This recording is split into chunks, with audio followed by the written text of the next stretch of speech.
Hello, I'm Robert, voluntary fact check, helping if you're scared, and this is just a short version of my video if you're scared. The short answer is that 2022 AP7 is not a planet killer. And it was removed from the risk list on the 2nd of February 2022, and it never reached even the level of a public warning. And your general risk from asteroids is very low, far less than lightning, or even the very rare death by a hailstone. And this asteroid, if we go and look at it, look down here, this is where it's removed from the risk list. You can go and check that on the Century CNEOS orbit, and you can just this is the CNEOS website, and you can just enter its name and you can confirm it was removed on the 2nd of February 2022. And I talk here about how pi was quite hard to spot. It's one of the most likely hypotheses is that it's actually rather smaller than they think. It's brighter because it's got a bit of cometary activity.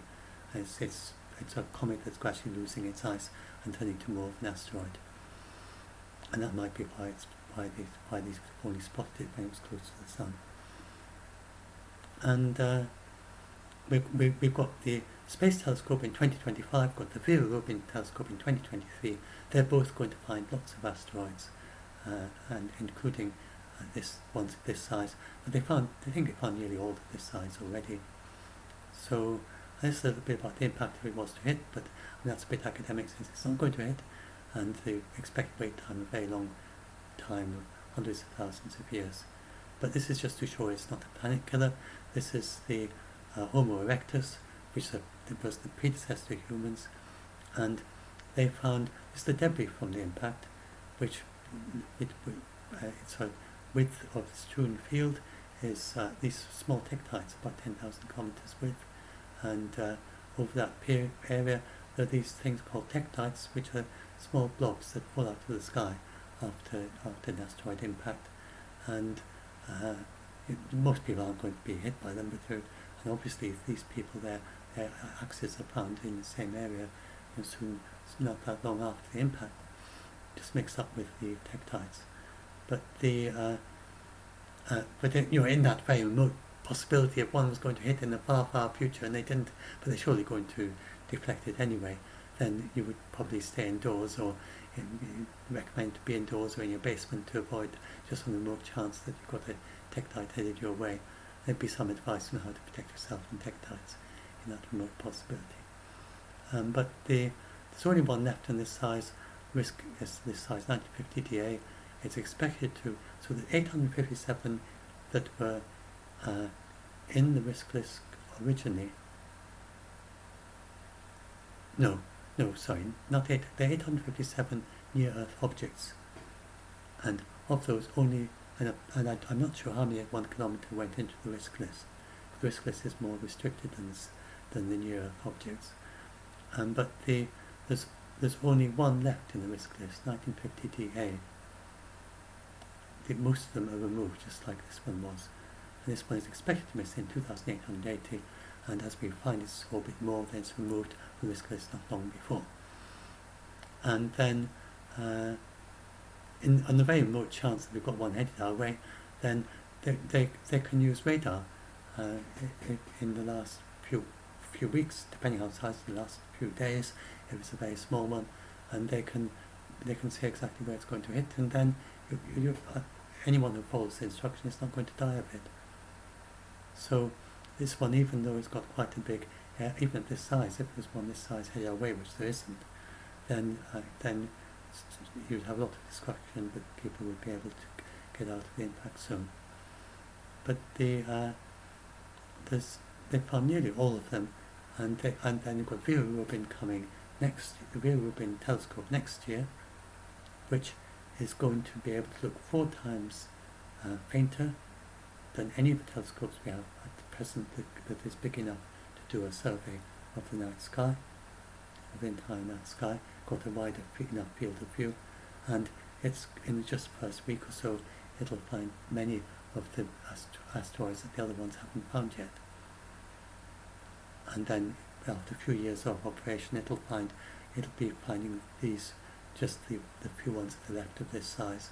And then we've got that Space Telescope 2025, which is near this, hovering between the Earth and the Sun, and because it's not affected by twilight, it can look much closer to the Sun, as long as it's got a little bit of a shade to keep the Sun out. And so that out of its field of view.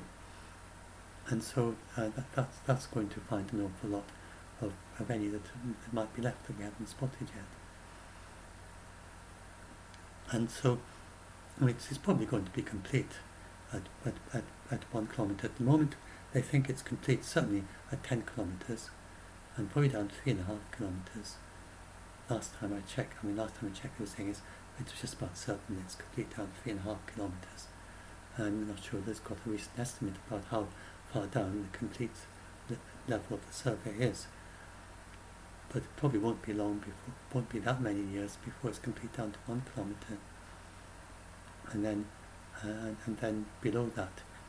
And so at 1 kilometre, then at 1 kilometre, technically the global effects, but it's more like the global effect, not even from a super volcano, but from a large volcanic eruption like the Pinatubo eruption for the lower end of the range of the smaller asteroids. And then below that, they don't call it global effects anymore.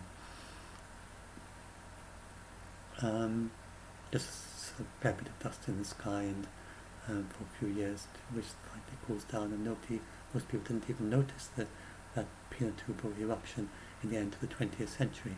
So, and here's the latest in the situation, and this is something you can check yourself. So whenever you get a thing like this, that there's a warning of a giant asteroid headed to Earth, or whatever it is that they say, this is my non-techie interface to the Search for Near-Earth Object Studies table, and I don't think almost none of the people who get scared of asteroids is able to read the techie table and understand it. That's why I wrote this. Because if you go and look at the techie table, the last column is just a series of, I think the last one of the columns to the right. That's the one you've got to look at.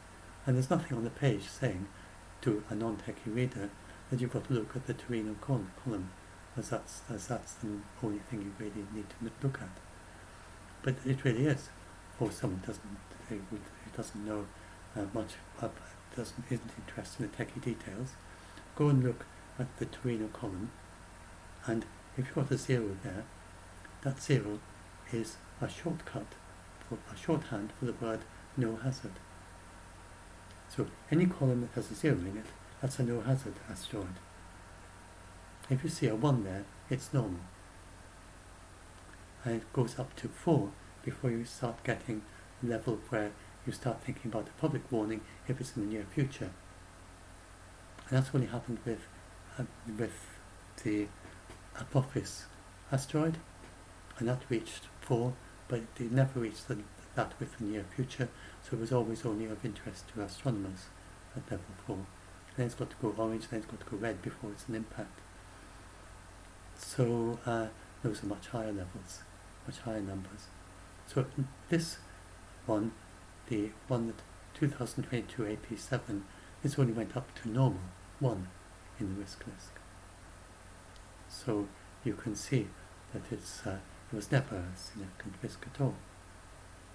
And this, if the story was going to run at all, and it was at all a legitimate story to run as a sketch in any way something to tell you about, that as a possible asteroid could hit Earth, then they should have run it last January.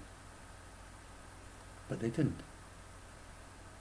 So they're running it now is very bizarre to run it as a scary story. It should rather be a success story run now.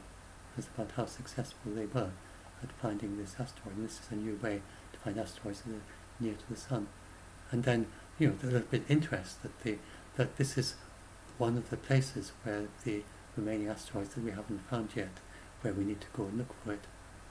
And that's a much more realistic way of looking at it. So anyway, hopefully that helps some of you who are scared. This is my short version.